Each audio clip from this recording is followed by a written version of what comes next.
Alright guys, today I'm doing a Blu-ray collection, which I've always wanted to do because I'm a huge movie buff. I love movies. I love the art of film and film direction, filmmaking. Um, that's all kind of what I wanted to do for the past, I'd say a couple years, is just make movies. So I have quite the collection. There's a lot of movies that I wish I had that I don't. I haven't actually bought a Blu-ray in the past, like, what, 3 years? So there's a lot of, like, recent movies that I'm missing on. But I'm just gonna do this in alphabetical order, starting with 500 Days of Summer. If you think of, like, romantic comedy movies, romantic indie comedy movies, this is probably like the first one that most people would think of. I don't know, it's kind of fallen out of favor with me. I kind of still want it in my collection, but there's a lot of movies that I got rid of recently, and I don't know. I like it. It's alright. It's alright. Don't expect great things, and you'll be about where you want to be with that one. 8 Mile on Steelbook. This is kind of ugly. I don't really like this cover art.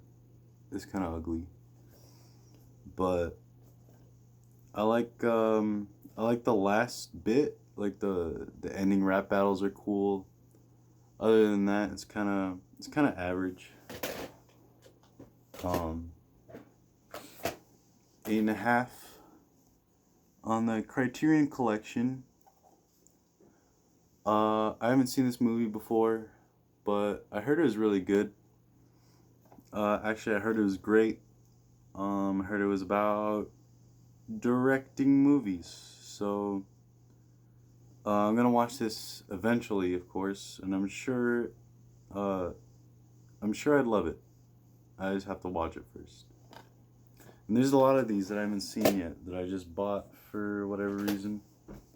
10 Cloverfield Lane on Steelbook. I kind of like this better than the first Cloverfield, but it's kind of overrated. I like the first Cloverfield, but this one, the ending is pretty shit. But everything leading up to it is pretty decent to average. I like it. 12 Monkeys, probably my favorite movie so far in the list. Great time travel movie, great Brad Pitt and Bruce Willis performances. Yeah, I don't know what else to say. This is excellent. It's like really cheap on Blu-ray, so if you don't have it, just get it, even if you haven't seen it yet. 12 Monkeys.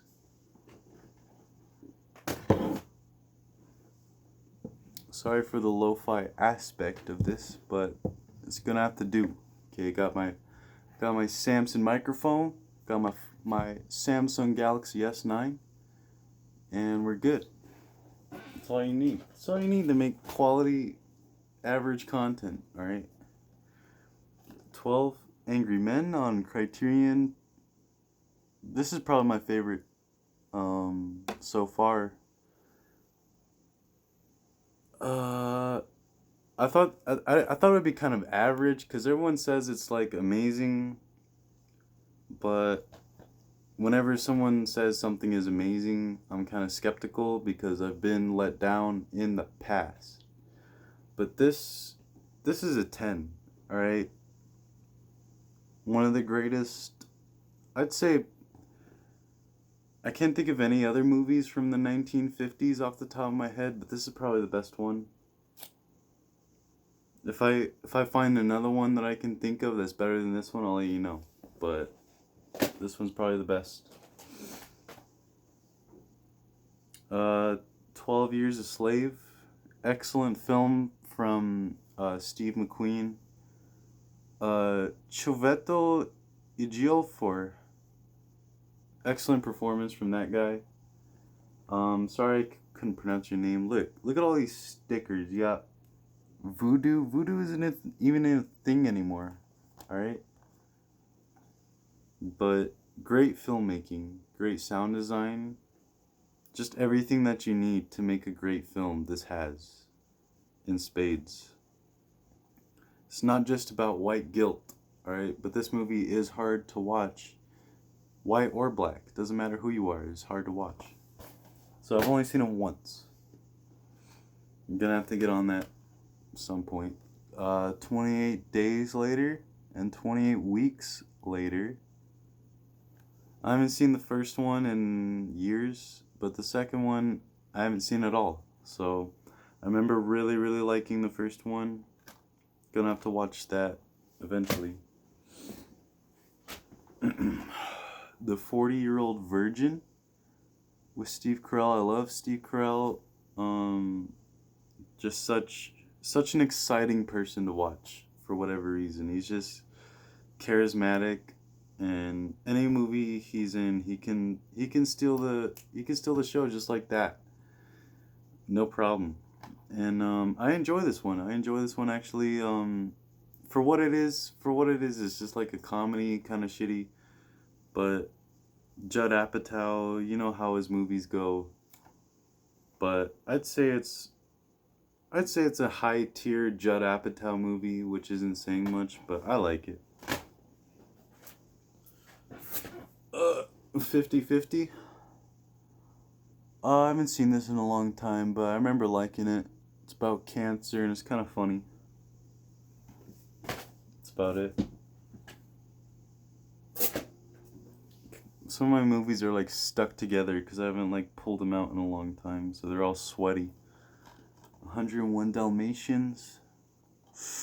Ooh, I just bought this because I remember the animation being great, and I haven't seen it since I was a wee lad. So that's about it for that one.